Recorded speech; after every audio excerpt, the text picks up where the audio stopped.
Operation सिंदूर के बाद पाकिस्तान ने भारत पर हमले किए, लेकिन एलओसी पर तैनात अत्याधुनिक रडार सिस्टम हर हमले की निगरानी कर रहा था। और जैसे ही पाकिस्तान की तरफ से हमलों की कोशिश शुरू हुई तो इन रडार सिस्टम ने उन्हें इंगेज कर लिया और फिर भारत के एयर डिफेंस सिस्टम ने पाकिस्तान की तरफ से आए चीनी मिसाइल और तुर्की ड्रोन्स को हवा में ही मार गिराया। ये लाइन ऑफ कंट्रोल पर रडार सिस्टम है जिन्हें अलग अलग जगहों पर लगाया गया है और ये किसी भी तरह के मूवमेंट को बहुत ही दूर से पकड़ लेते हैं ताकि भारत की जो सीमाएं हैं वो सुरक्षित रह सके। ये रडार सिस्टम आप देख सकते हैं और किस तरह से रडार सिस्टम से यहाँ पर ट्रैक किया जा रहा था जब भी वहाँ से कोई भी जवाबी कार्रवाई हो रही थी और उसके बाद तुरंत कमांड सेंटर को इसकी जानकारी दी जाती थी।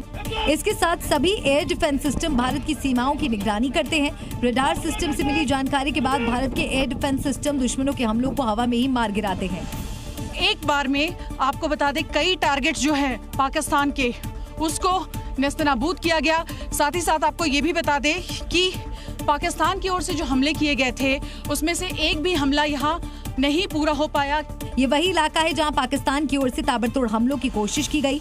पहाड़ों के ठीक उस तरफ पाकिस्तान ऑक्यूपाइड कश्मीर यानी कि पीओके है जहाँ से लगातार पाक रेंजर्स जो है वो अपनी नापाक साजिशों को अंजाम देने की कोशिश करते हैं। लेकिन इन इलाकों में अब भारतीय सेना के जवान लगातार डटे हुए हैं। पूरा इलाका तकनीक से लेकर हर वेपन से लैस है ताकि पाकिस्तान की नापाक हरकतों को नाकाम किया जा सके। ऑपरेशन सिंदूर के बाद पाकिस्तान ने भारत के सिविल एरिया को टारगेट किया, लेकिन जब भारतीय सेना ने फायरिंग का जवाब दिया तो फिर पाकिस्तान धुआं हो गया। पाकिस्तानी पोस्ट पूरी तरह से तबाह हो गई। और सेना की इस जवाबी कार्रवाई का एक और वीडियो सामने आया है जब भारतीय सेना ने पाकिस्तानी आर्मी के गोली का जवाब कुछ इस तरह से दिया। पाकिस्तान ने बॉर्डर एरिया में भारत की तरफ गोलीबारी की तो भारतीय सेना गोले छोड़कर उनके पोस्ट ही उड़ा दिए।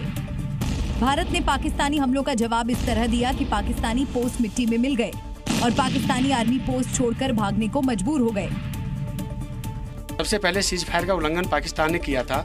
जैसे ही पाकिस्तान ने सीज फायर का उल्लंघन किया और उसने हमारे ऊपर फायर किया, कुछ सेकंडों के अंदर ही हमने भारी मात्रा में फायर डालकर उसके बंकर्स, उसकी कैजुअलिटी पहुंचाई, उसका जो एडमिनिस्ट्रेशन के थे उसके जो लॉन्चिंग पैड थे उनको बर्बाद किया। क्योंकि ऑपरेशन सिंदूर के बाद पाकिस्तान ने पहले सीज फायर का उल्लंघन किया था, भारत की तरफ ड्रोन और जबरदस्त फायरिंग की और फिर जवाबी कार्रवाई हुई तो पाकिस्तान दहल उठा। भारत पाकिस्तान के बीच सीज फायर है, लेकिन अब पाकिस्तान ने फिर भारत की तरफ आंख उठाई तो उसकी सफाई निश्चित है, क्योंकि पूरा का पूरा पाकिस्तान भारतीय सेना की रेंज में है। Rawalpindi to KPK or wherever they want to move, but they all within range. यानी पाकिस्तान अगर अब कोई भी नापाक हरकत करने की कोशिश करता है तो भारत उसे नेस्तनाबूद करने का दम रखता है।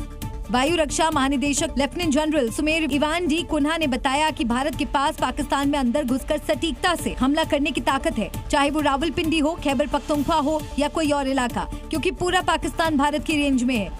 India has an adequate arsenal of weapons to take on Pakistan right across its depth, from our borders or even in depth, where we can take on the entire Pakistan. And the GHQ can move from Rawalpindi to KPK or wherever they want to move, but they are all within range. यानी पाकिस्तान को छिपने के लिए गहरा गड्ढा खोदना होगा, क्योंकि भारत ने जिस तरह से पाकिस्तान में घुसकर एयरबेस को तबाह किया तो भारत चाहे पाकिस्तान को पूरी तरह मिट्टी में मिला सकता है। ऑपरेशन सिंदूर की हर सच्चाई जी मीडिया ने आपको दिखाई, आप तक पहुंचाई, लेकिन जी न्यूज की ऑपरेशन सिंदूर की कवरेज से पाकिस्तान परेशान हो गया और आज पाकिस्तान से जी न्यूज पर एक साइबर अटैक की कोशिश की गई। पाकिस्तान से हैकिंग की नापाक कोशिश को जी न्यूज ने नाकाम कर दिया है। पाकिस्तान में बैठे मुनीर के पालतू हैकर ने हैकिंग की तमाम कोशिशें की। मुंबई से भोपाल और पटना तक के सर्वर पर साइबर अटैक हुआ, लेकिन चाइनीज हथियार और तुर्की के ड्रोन की तरह ये भी नाकाम हो गया। जी न्यूज ने साइबर अटैक को नाकाम कर दिया है। इससे जुड़ी और जानकारी भी हम आपको देंगे, लेकिन इस बीच ये बड़ी बात आपको बता दें कि किस तरह से ऑपरेशन सिंदूर को लेकर जी न्यूज ने, और ज्यादा जानकारी के लिए जी मीडिया के सहयोगी मेरे सहयोगी प्रत्युष हमारे साथ जुड़ गए। सीधा प्रत्युष का हम रुख करेंगे। प्रत्युष, और क्या जानकारी आपके पास? देखिए, इस वक्त हम दर्शकों को दिखा रहे हैं, ये देखिए, ये सर्वर को किस तरीके से हैक किया गया है। यहाँ लिखा हुआ क्या रहा है, पहले इसे पढ़िए आप। Hacked by Bangladesh and Pakistan. तस्वीरों में आप साफ देख सकते हैं जिसमें लिखा है हैक्ड बाय बांग्लादेश और पाकिस्तान। हालांकि जी न्यूज के एक्सपर्ट ने पाकिस्तान की इस नापाक हरकत को तुरंत नाकाम कर दिया। जो हैकिंग की कोशिश की गई थी इसे हमने नाकाम कर दिया है। लेकिन जिस तरह से पाकिस्तान की तरफ से ये नापाक हरकत की गई है उससे साफ हो गया है कि पाकिस्तानी हुक्मरान जी न्यूज से घबरा गए हैं। ये कोई पहली बार नहीं है कि पाकिस्तान जी न्यूज की कवरेज से बौखलाया हो। इससे पहले जब हमने ऑपरेशन सिंदूर की एक एक कहानी टीवी पर दिखाई थी, पाकिस्तान की हर एक नापाक कोशिश का पर्दाफाश किया था, तो पाकिस्तान ने वहाँ जी न्यूज को पूरी तरह प्रतिबद्ध कर दिया था। पाकिस्तान ने कोशिश की है हमारी आवाज को दबाने की, वो आवाज जो कि पिछले कई दिनों से लगातार पाकिस्तान को एक्सपोज कर रही है, उसके आतंकवादियों को एक्सपोज कर रही है, जनरल मुनीर को एक्सपोज कर रही है। जी न्यूज ने पाकिस्तान में मची तबाही की एक एक तस्वीर दिखाई थी, पाकिस्तान की सच्चाई दुनिया को दिखाई थी और पाकिस्तान में जी न्यूज सबसे ज्यादा देखे जाने वाला चैनल है। और इस समय की बड़ी खबर आपको बता दें, जी न्यूज पर साइबर अटैक पर कैलाश विजयवर्गीय ने क्या कुछ बोला है। जी न्यूज राष्ट्रभक्त चैनल है, पाकिस्तान पहले भी जी न्यूज पर हमला कर चुका है, पाकिस्तानी साजिश की मैं निंदा करता हूं। देखिए, जी न्यूज पर पहले भी पाकिस्तान ने हमला किया था और जी न्यूज हमेशा ही जो लोग राष्ट्रभक्त होते हैं, जो राष्ट्र प्रेमी होते हैं, जो ऐसे चैनल जो देश के बारे में दिखाते हैं, उन चैनल्स के खिलाफ वहाँ पर भी चर्चा करता है और उसकी कोशिश होती है कि ऐसे चैनल को हम किस प्रकार नुकसान पहुंचा सकें।